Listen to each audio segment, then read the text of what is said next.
Hello दोस्तों, स्वागत है आपके अपने YouTube channel the pi path पर। आज के इस वीडियो में हम ज्योमेट्री का एक क्वेश्चन लेकर के आए हैं जो कि इस प्रकार है। सिद्ध करें कि किसी त्रिभुज के एक भुजा के मध्य बिंदु से दूसरी भुजा के समांतर खींची गई रेखा त्रिभुज के तीसरी भुजा को समद्विभाजित करते हैं। यानी क्या कह रहा है कि यदि कोई त्रिभुज है, मान के चलिए ABC एक त्रिभुज है। क्या है? ABC एक त्रिभुज है।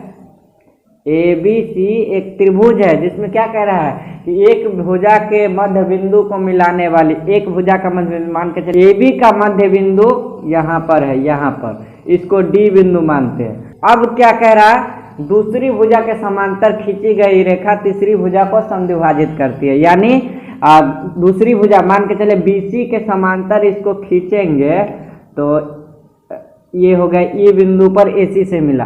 तो इनका कहना है कि यदि किसी भी त्रिभुज के एक भुजा के मध्य बिंदु से किसी दूसरे भुजा के समांतर खींची गई रेखा तीसरी भुजा को भी मध्य बिंदु यानी तीसरी भुजा को समद्विभाजित करता है, यानी बराबर भागों में बांटता है। यानी AE बराबर EC हमें सिद्ध करना है, यही हमको सिद्ध करना है। सबसे पहले क्या करेंगे, सबसे पहले सॉल्यूशन लिखेंगे। सॉल्यूशन में क्या लिखेंगे, माना कि ABC एक त्रिभुज है, एक त्रिभुज है जिसमें माना कि ABC एक त्रिभुज है जिसमें D बिंदु AB के मध्य बिंदु है। क्या है? मध्य बिंदु है। तो हमें सिद्ध करना है कि क्या, तो हमें सिद्ध करना है कि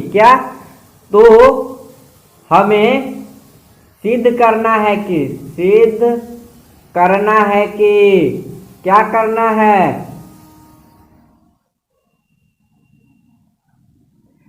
तो हमें सिद्ध करना है कि AE बराबर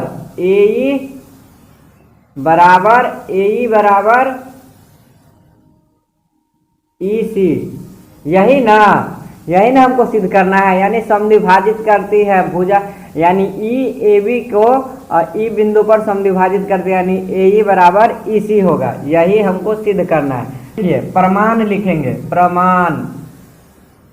प्रमाण में क्या करना है, तो सबसे पहले देखिए AB का मध्य बिंदु है, DAB का मध्य बिंदु है। हमने लिखा है, देखिए हमने माना है कि DAB के मध्य बिंदु है ना, जो कि हमका क्वेश्चन में दिया हुआ है। तो DAB का मध्य बिंदु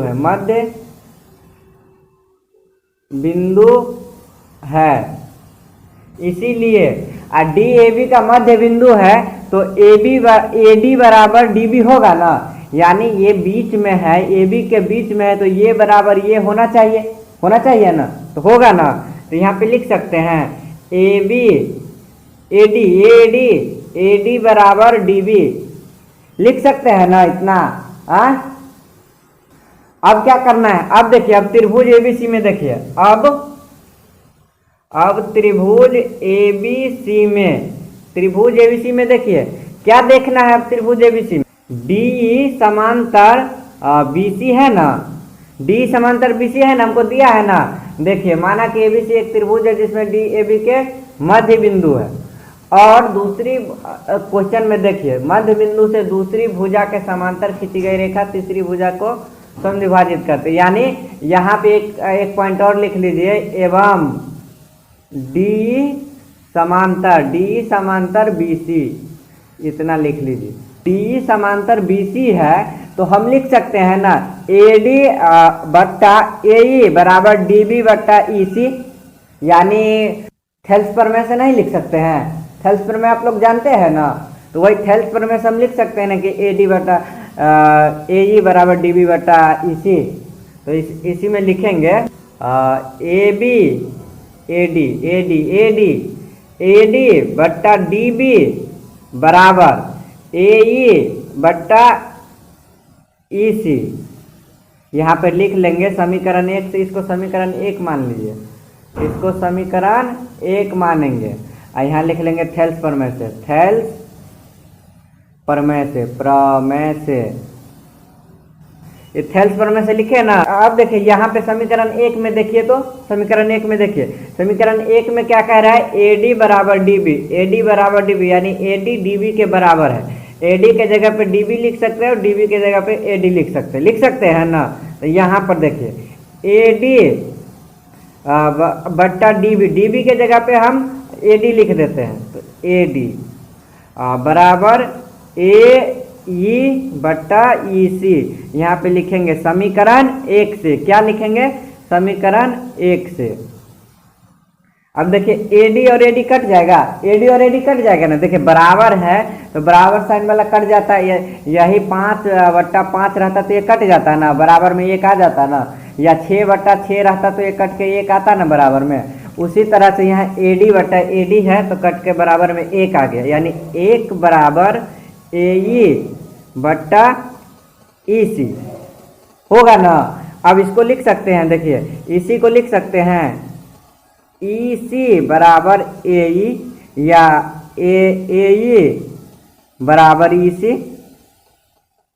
इसको इस साइड लिखिए या इसको इस साइड लिखिए, कोई बराबर से इस साइड ले जाइए या उस साइड ले जाइए, दोनों का चिन्ह बराबर है तो बदलेगा तो नहीं। तो देखिए इतना लिख सकते हैं ना। हमको सिद्ध क्या करना था, AE बराबर AC।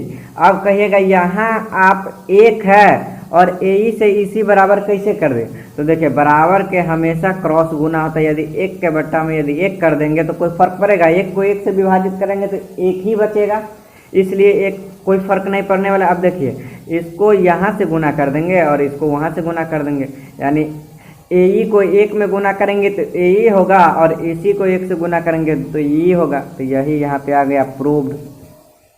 यदि आपको इसमें कुछ समझ नहीं आया हो तो कमेंट सेक्शन में ज़रूर बताइएगा, और ऐसे इन्फॉर्मेटिव वीडियो देखने के लिए चैनल को सब्सक्राइब करना नहीं भूलिएगा। और हाँ, ये आपके 2025 बोर्ड एग्ज़ाम के लिए बहुत ही इम्पोर्टेंट है, तो आप अच्छा से 3-4 बार पढ़िए, क्योंकि NCERT का क्वेश्चन है, फिक्स है कि पूछ भी सकता है, तो इसलिए आप इसको 4 से 5 बार बनाइए।